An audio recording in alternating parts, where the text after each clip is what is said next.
curvar virtual personas en las tiendas y los puede desbloquear, o también acercándose a un cajero y haciendo el cambio de la clave principal. Para mayor información se puede comunicar a la línea nacional 018912345 o si ya realizó el desbloqueo, haga caso omiso a este mensaje. Que esté muy bien.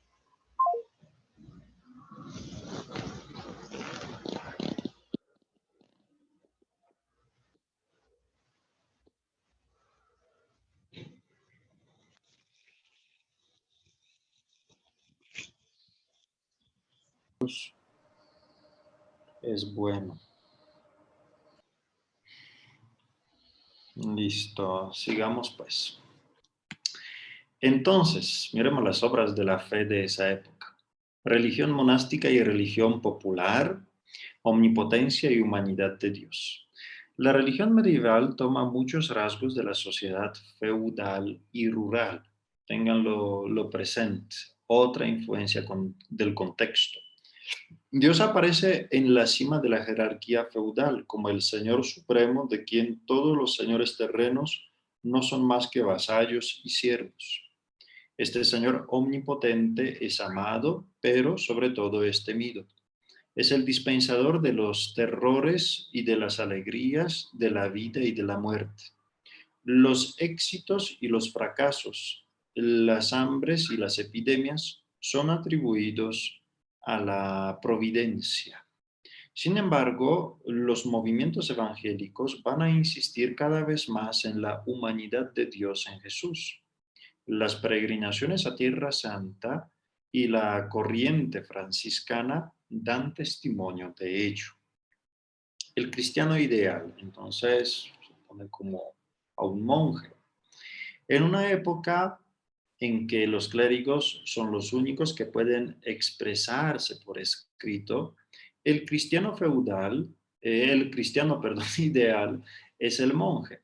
El calendario de los santos apenas admite más que a obispos, monjes y religiosos, o todo lo más alguna princesa prematuramente viuda que pasa los años que le quedan de vida en penitencia y asistiendo a los pobres. Y de eso sí tenemos muchos ejemplos. Bueno, aquí como no hubo realeza, pero nosotros ahí en Polonia tenemos algunas de esas que enviudaban y se encerraban en un convento y se dedicaban a cuidar a los pobres. Aquí se celebra la conmemoración de Santa Eudiges. Santa Eudiges es una santa polaca, una princesa joven. Fue canonizada tantos siglos después de la muerte por Juan Pablo II. Imagínense, ella era del siglo XIII, si me acuerdo bien. San Bernardo compara el mundo con un vasto mar que hay que atravesar para alcanzar la salvación. Los monjes no se mojan. Mira, estas son unas comparaciones interesantes. San Bernardo compara el mundo con un vasto mar que hay que atravesar para alcanzar la salvación. Los monjes no se mojan porque pasan a través de un puente. Los miembros del clero secular, es decir, los curas diocesanos, disponen de la barca de San Pedro. En cuanto a los pobres hombres casados, como ustedes, deben atravesarlo a nado y muchos se ahogan durante su recorrido. No sé por qué, pero sí se ahogan. Ustedes me pueden decir por qué, pero no sé. Aguas turbulentas. Ay, yo sabía que Padre, Carlos... no nos invite, padre, no nos invite.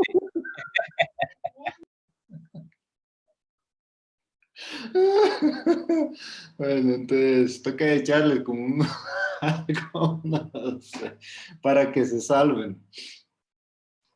Entonces, miren, es interesante ver esas ideas. En cuanto a los pobres, perdón, bueno, ya lo hemos dicho, al no poder hacerse monjes, algunos laicos piadosos se esfuerzan por acercarse a la vida monástica. San Luis reza las horas del oficio, se levanta de noche para los maitines y practica numerosas mortificaciones. Al término de su vida, muchos laicos piden ser sepultados vestidos con los hábitos monacales. Yo creo que algo de eso aún podemos encontrar en nuestra espiritualidad. Es bueno que lo tengan presente. A ver cómo, si ustedes también lo sienten en su vida, puede ser que todavía no comprenden que su vida también es valiosa frente a Dios, que eso no, más bien es la naturaleza humana lo que tiene valor para Dios, no son todas esas jerarquías o esas ideas que nosotros a veces imponemos a los demás que pudiera darle un valor o podría hacer la vida más valiosa ante Dios, ¿no? Es la naturaleza humana, punto. De eso partimos. Religión vivida. Sin embargo, sería totalmente inexacto imaginar la vida cristiana del pueblo a través de estos edificantes ejemplos. Las poblaciones europeas eran cristianas en su conjunto, pero con un cristianismo bastante diferente del nuestro. Los movimientos disidentes que recorren la Edad Media contradicen esta unanimidad idílica a la que se referían los historiadores del siglo XIX. Existe una gran distancia entre las hermosas síntesis de los teólogos y la religión de los campesinos toscos y analfabetos que luchan por sobrevivir en medio de las epidemias y las inclemencias. Por ejemplo, cuando ustedes ven esos devocionarios, pueden intentar buscar en internet los devocionarios de los príncipes de esas épocas, pero puede ser también siglo XIV, XV. Ustedes van a ver que en esos devocionarios donde ellos tenían oraciones, hay imágenes de vida que muestran en el palacio, muestran el campo, la vida en el campo, y todo se presenta muy perfecto. Por ejemplo, los campesinos trabajando por ahí en el campo sembrando zanahoria en unos vestidos de lujo. Y esto es una mentira. Es una imagen perfecta que se trata de vender lo que se estaba mencionando aquí, pero la vida no era así. El cristianismo asume todo un pasado religioso que se remonta a la noche de los tiempos, una religión precristiana vinculada a la vida de la naturaleza y al ciclo de las estaciones. En el desarrollo del año litúrgico, el cristiano vuelve a vivir las grandes etapas de la salvación y celebra al mismo tiempo la muerte y el renacimiento de la naturaleza. A la vez, las tradiciones antiguas fueron cristianizadas y las fiestas cristianas forman parte del folclore. A lo largo de los días, en los siglos XII y XIII, la Iglesia fija su doctrina teológica sobre los 7 sacramentos y se esfuerza frecuentemente con dificultad por instaurar una disciplina universal, algunos de cuyos aspectos duran todavía. Entonces, fíjense en eso, en los siglos XII y XIII, 1300, 1400. La Iglesia fija su doctrina teológica, no en el siglo I, segundo, tercero, cuarto, quinto, sexto, en los siglos XII y XIII. La Iglesia fija su doctrina teológica sobre los 7 sacramentos y se esfuerza frecuentemente, y miren, además con dificultad, por instaurar una disciplina universal, algunos de cuyos aspectos duran todavía. Entonces miremos el bautismo. Casi en todas partes se bautiza a los niños durante los días siguientes al nacimiento y no solamente en Pascua y en Pentecostés, como antiguamente. El bautismo por infusión, es decir, el rito actual, en el que se vierte un poco de agua sobre la cabeza, reemplaza poco a poco al bautismo por inmersión. Ya no se le da la comunión al recién nacido, así como es en la iglesia ortodoxa, que bautizan a uno y con la cucharita le ponen la comunión del vino con el pan. ¿Alguna vez han recibido así la comunión con la cucharita o no? Creo que no tuvieron esa oportunidad. Tocaría ir a una iglesia uñata, que aquí no hay, que es la iglesia que tiene ese rito que de la iglesia oriental, y ellos dan la comunión así, ellos están en unión con el Papa. Ahí podemos ir sin problema a la misa. Dan con la cucharita a todo el mundo en plena pandemia. Cucharita, cucharita, cucharita, cucharita a la boca. Entonces, ya no se le da la comunión a la recién nacido. Miren que esa era nuestra tradición, dar la comunión también a la recién nacido. Igual que antiguamente, bajo la especie del vino, pues este rito desaparece de la misa en Occidente para los fieles, pero estuvo presente. La importancia del bautismo es tal que los niños que mueren al nacer son conducidos a santuarios donde, según se dice, recobran la vida el tiempo suficiente para recibir el bautismo. Yo una vez se lo comenté, que digamos, ahí es donde aparece esa idea del limbum, limbum puerorum, jardín de los muchachos o de los niños que no podían bautizarse. Era como una, bueno, algunos lo dicen así, que era una especie del infierno más leve para los no bautizados.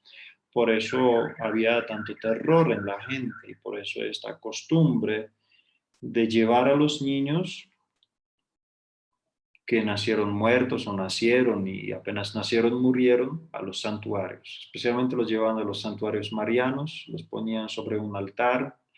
De lo que me acuerdo bien, había un altar destinado para eso, para que revivieran. Y apenas volvían a la vida los bautizaban y se morían. Es claro que es como, suena un poco como una leyenda, pero refleja esas ideas de esa época. Confesión y comunión. En 1215, el Cuarto Concilio de Letrán impone a los cristianos confesar sus pecados. Mira, en 1215, el Cuarto Concilio de Letrán impone a los cristianos confesar sus pecados y comulgar al menos una vez al año en tiempo de la Pascua, en su propia parroquia. El sacramento de la penitencia ha llegado al final de una evolución. De ahora en adelante se llama confesión. Los más fervorosos no comulgan más que 2 o 3 veces al año. A pesar de su piedad, San Luis no comulgaba más que 6 veces. Signo de respeto por la Eucaristía, diremos, pero es señal igualmente de una comprensión limitada del sacramento. La misma se ha convertido en un espectáculo misterioso y sagrado. Más que comulgar, lo importante es ver.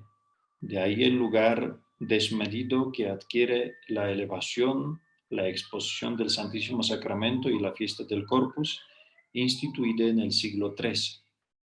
A la adición de la hostia se atribuye virtudes particulares: oración auténticamente atendida, protección contra la muerte súbita durante la jornada. No se está lejos de la magia. La hostia puede servir de talismán para el amor, como protección de los cultivos. Las hostias sangrantes son la respuesta divina a los profanadores. Miren, a veces observar a las personas que digamos,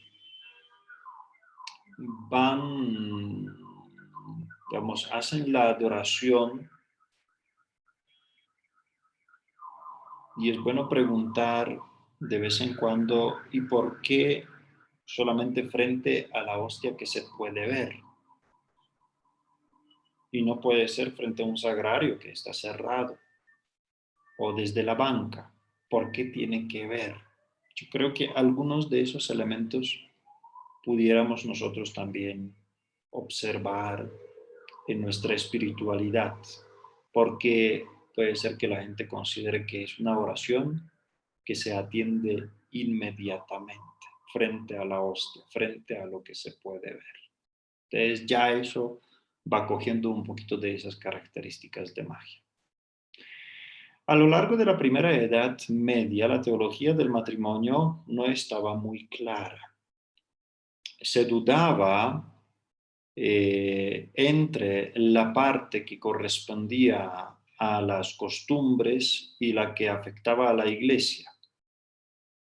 En el siglo XIII, el matrimonio, claramente definido como uno de los 7 sacramentos, es de competencia única de la Iglesia, que define los impedimentos y las condiciones de validez.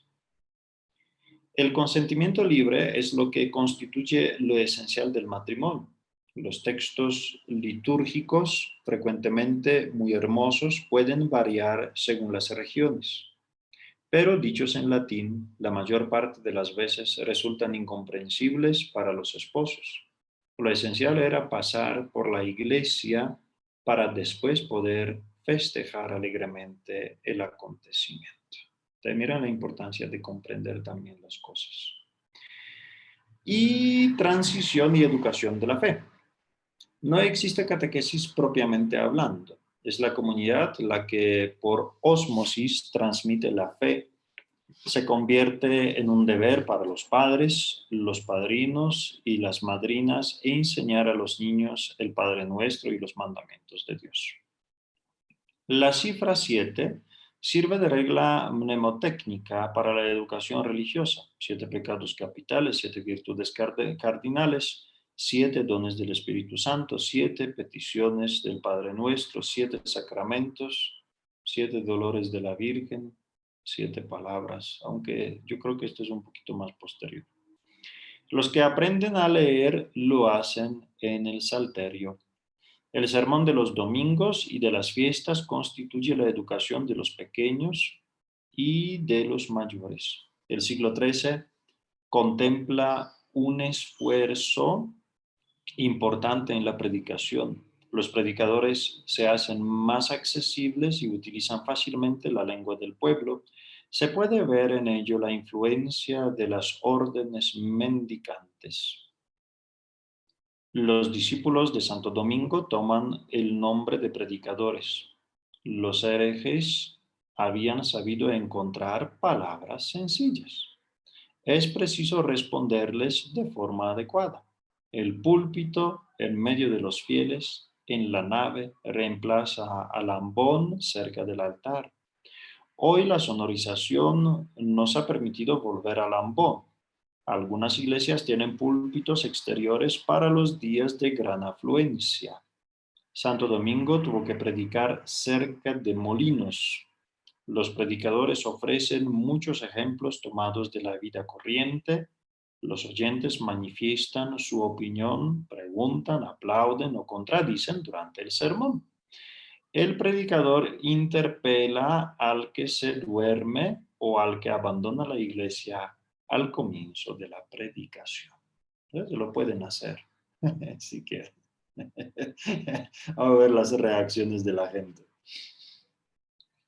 Bueno, miremos entonces aquí, yo creo que esto sí es importante por ver 6 siglos de evolución en la práctica penitencial de la Iglesia. La penitencia canónica cae en desuso a partir del siglo VI. Los monjes irlandeses proponen a los cristianos la práctica de sus monasterios, la penitencia tarifada. Los penitenciales indican para cada falta la penitencia correspondiente. Se puede recurrir a ella varias veces en la vida. Algunas tarifas del siglo VII y VIII. Recomendamos a todos los sacerdotes que se instruya en todas las tarifas que va a leer aquí y que considere con cuidado el sexo, la edad, la condición social, el estado y la persona de cada penitente. Tomará en consideración las disposiciones interiores y dará un juicio atento a las circunstancias. El asesino de un monje o de un clérigo dejará el servicio de las armas y entrará en el servicio de Dios, o bien hará 7 años de penitencia. El que mate por odio o por avaricia a una persona laica, 4 años de penitencia. El soldado que mate durante una guerra, 40 días de ayuno.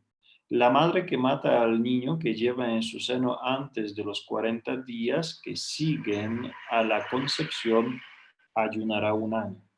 Si es después de los 40 días, ayunará 3 años. Pero hay una gran diferencia entre la pobre mujer que ha matado a su hijo por no poder alimentarlo y la desvergonzada. El que beba hasta vomitar ayunará 40 días y si es sacerdote o diácono, oigan, 30 días si es religioso, 12 días si es laico. No quieren confesarse conmigo, yo voy a buscar ese libro. 8 días nos toca. ¿Solo? Que estuvo suave, padre. Yo voy a buscar, no, pero esos son solamente ejemplos, yo voy a buscar ese libro. Equivalencias. Una misa redime 3 días de ayuno. Mira. 76 salmos rezados de noche más 300 golpes redimen 2 días de ayuno. 120 misas más 3 salterios y 300 golpes equivalen a 100 monedas de oro. El hombre poderoso tomará 12 hombres que ayunen en su lugar durante 3 días a pan y agua y legumbres verdes. Irá luego a buscar a 840 hombres que ayunen cada uno en su lugar durante 3 días. Los días de ayuno que se hayan obtenido así serán igual al número de días contenidos en 7 años. Entonces, todo tenía una solución. Todo tenía una solución. Esta es nuestra tradición. Podemos volver a ella. Miremos, la peregrinación constituye una penitencia destacada. La peregrinación a Jerusalén se convertirá en cruzada. Se le adjudica una indulgencia que tiene valor penitencial y puede aplicarse a los muertos. La penitencia tarifada cayó en el descrédito y empezó a ocupar el primer lugar la confesión de los pecados. Diferentes confesiones en el siglo XI. Tenemos que confesarnos de nuestros pecados secretos a los clérigos de todos los órdenes. En cuanto a las faltas públicas, conviene confesarlas a los sacerdotes para que la Iglesia ate y desate los actos que ella conoce en virtud de su publicidad. Si no encuentras a un clérigo de cualquier grado que sea, entonces podría ser un diácono, para confesarte, escoge a un hombre honrado donde te encuentres. Un hombre puro puede purificar a un hombre culpable en ausencia de cualquier clérigo. Entonces, si van de viaje a un país donde no hay clérigos, pues confiésense con una persona. O sea que son recomendaciones del siglo XI, vigentes, nuestra tradición. Y si no se encuentra a nadie con quien confesarse, no hay que desesperar, oigan, no hay que desesperar, ya que los padres están de acuerdo en decir que basta confesarse con Dios. Y lo dice Juan Crisóstomo, Casiano, Ambrosio, y no mencionan a otros. Son recomendaciones del arzobispo de Canterbury del año 1005 al año 1089. Para que lo tengan presente. Esta es nuestra tradición. Pero a lo largo del siglo XII se estableció poco a poco una estrecha asociación entre la confesión, la contrición y la absolución por el presbiterio. Perdónenme, pero quiero devolverme a esa idea anterior. Me acuerdo que una vez estaba leyendo un libro de San Ignacio de Loyola sobre su vida y él escribía en ese libro que se confesaba con un soldado. La confesión de las faltas graves debe hacerse al presbítero y con detalle, ya que solo él tiene el poder de atar y desatar. La confesión hecha a otro no procura la absolución de los pecados. Aquí somos absueltos por la humillación de nosotros mismos y por las oraciones de nuestros hermanos. Por eso no decimos, en este caso, yo te perdono los pecados, primera huella de la fórmula de absolución, sino solamente que Dios Todopoderoso tenga piedad de ti. Y ahora la obligación de la confesión y de la comunión anual en el concilio de Letrán.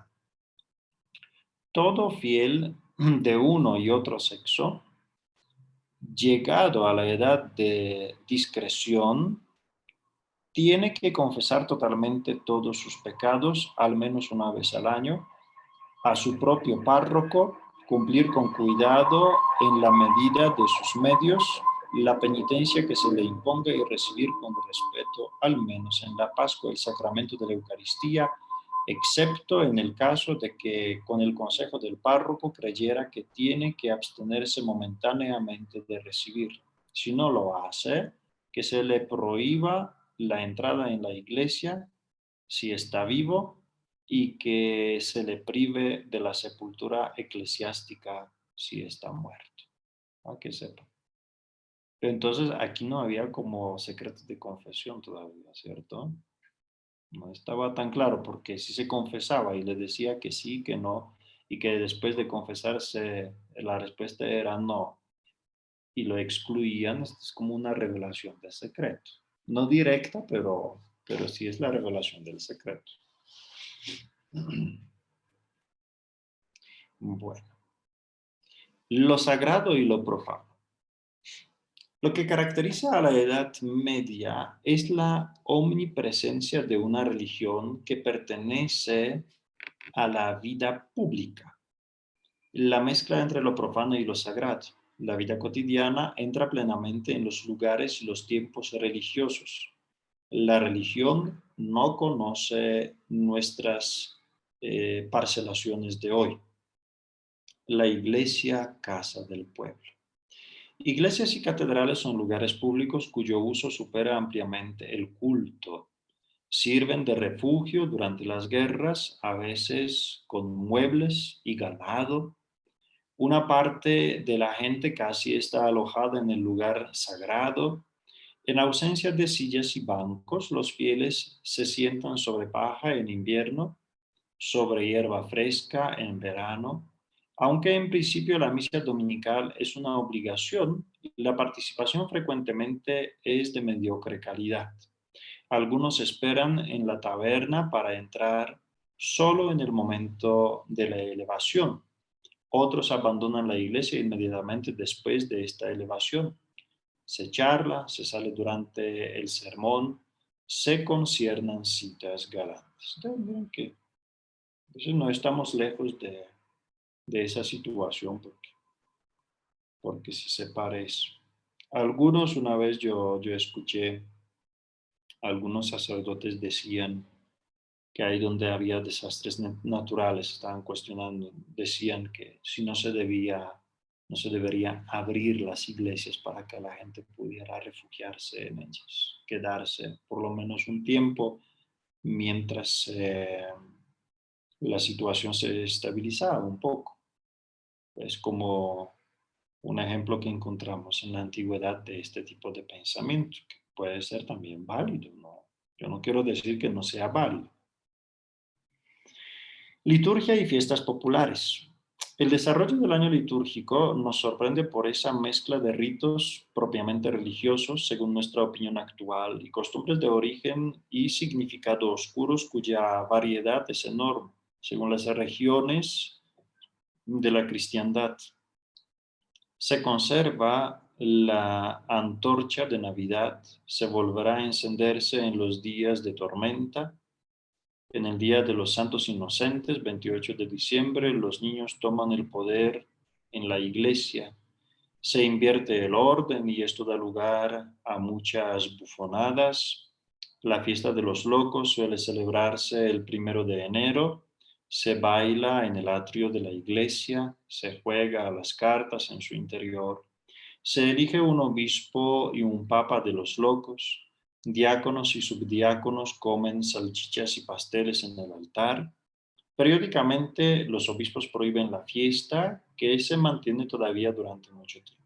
Existe una fiesta de los asnos donde se hace hablar en la iglesia a la burra de Balaán. El miércoles santo en Rem, después del serio canto del oficio de tinieblas, los canónigos van en procesión llevando detrás de ellos una sardina colgada de una cuerda.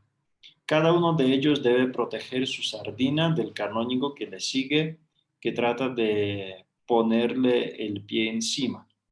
No terminaríamos de enumerar estas costumbres, algunas de las cuales han llegado hasta nosotros a pesar de la oposición del clero. Tocar lo sagrado. Los cristianos tienen el deseo de tocar lo sagrado. Es la consecuencia de esa devoción a la humanidad de Cristo. Los peregrinos y los cruzados quieren ver y tocar los lugares donde vivieron Cristo y los santos. Francisco de Asís celebra la Navidad con un Belén viviente. Este deseo de tocar lo divino explica el extraordinario desarrollo del culto a las reliquias. Se compran, se roban, se las corta en pequeños trozos. San Luis tiene una gran devoción por los clavos de la cruz. Para la corona de espinas que adquirió en Oriente, hace construir ese magnífico relicario que es la Sainte-Chapelle. A falta de reliquias prestigiosas, se pueden venerar las de un santo local que protege cultivos y rebaños o corporaciones de artesanos. No sé si se acuerdan cuando hubo ese incendio en la Basílica de París, Notre Dame, que ahí estaban sacando las reliquias. Y entre ellas, no sé si ahí estaba la del clavo, pero esa es la corona de espinas, una corona así en vidrio y oro, yo creo. Ahí pueden buscar en internet. Hay grabaciones cuando evacuaban todo. La fe vivida en la vida cotidiana. ¿Bastan las prácticas religiosas y las fiestas para describir una existencia cristiana? A los cristianos de hoy no les gusta definirse únicamente en referencia a un culto. ¿Cuáles son los grandes rasgos de la moral cristiana medieval? Los historiadores nos han enseñado a distinguir entre lo prescrito y lo vivido. Teólogos, predicadores, estatutos sinodales y concilios proponen un gran número de prescripciones. Esto no quiere decir que fueran respetadas. Los clérigos predican una moral sexual intransigente, pero en la práctica se era más indulgente, incluso dentro del propio clero. La opinión popular a menudo juzga más severamente la avaricia que la fornicación. Son muy pocos los documentos donde los laicos hablen de su fe. Los testamentos nos muestran un poco sobre esta religión vivida por aquellos que al menos tienen bienes para legar. Los testadores se preocupan en primer lugar por tener hermosos funerales y hacer que se celebren misas por el descanso de su alma. Igual que hoy, mucho cantante, muchas rosas, muchas flores también. Al mismo tiempo dan testimonio de su preocupación por los pobres. En efecto, en el siglo XIII, pobres y vagabundos aún no son considerados como un peligro público. Se ve a Cristo presente en ellos. Dar limosna significa santificarse y preocuparse y procurarse intercesores. Muchos testadores piden que el día de sus funerales se distribuya dinero y alimentos a los pobres. Se dejan igualmente fondos para mantener hospitales y leproserías. Un hospital es frecuentemente un pequeño establecimiento con una decena de camas para los enfermos pobres y los transeúntes pobres. Estos últimos eran muchas veces peregrinos, numerosos entonces en todos los caminos de Europa. Ciertamente no se excluye la vanidad de estas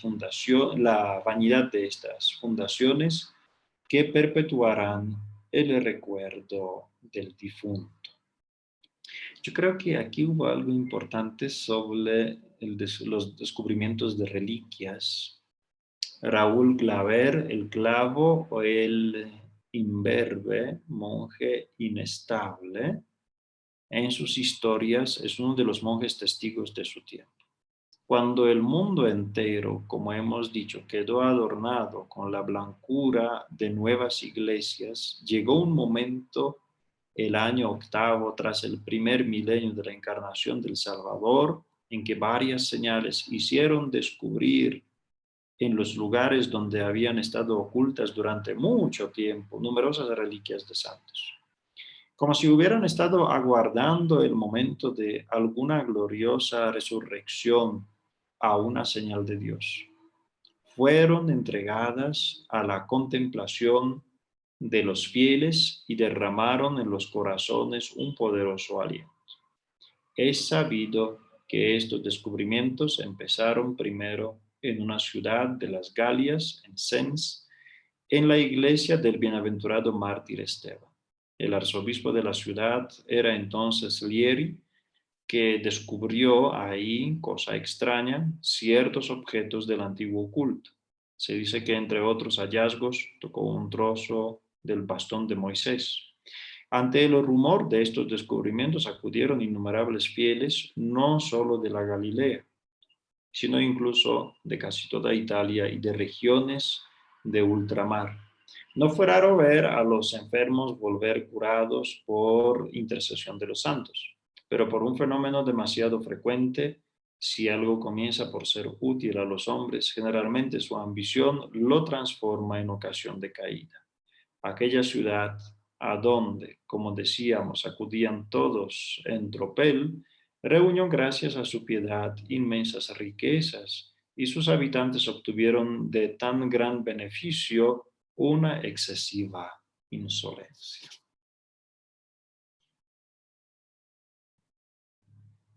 Un poco de crónicas. Bueno, yo creo que con esto podemos terminar. Bueno, aquí ya la fe inspirada de la inteligencia y de las artes, ya lo pueden leer en la casa, ya es muy cortico para mirar esa parte. No sé si quieren comentar algo.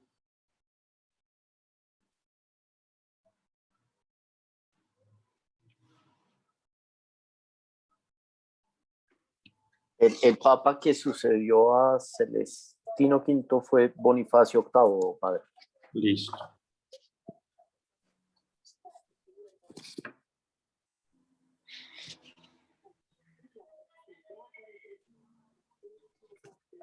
Bueno, espero que se hayan enriquecido un poco. Pudieron ver algo de nuestra tradición. Gracias, Padre Señor. Sí, la evolución de los sacramentos Quizás es interesante. Quizás esto les haga pensar también sobre la situación presente.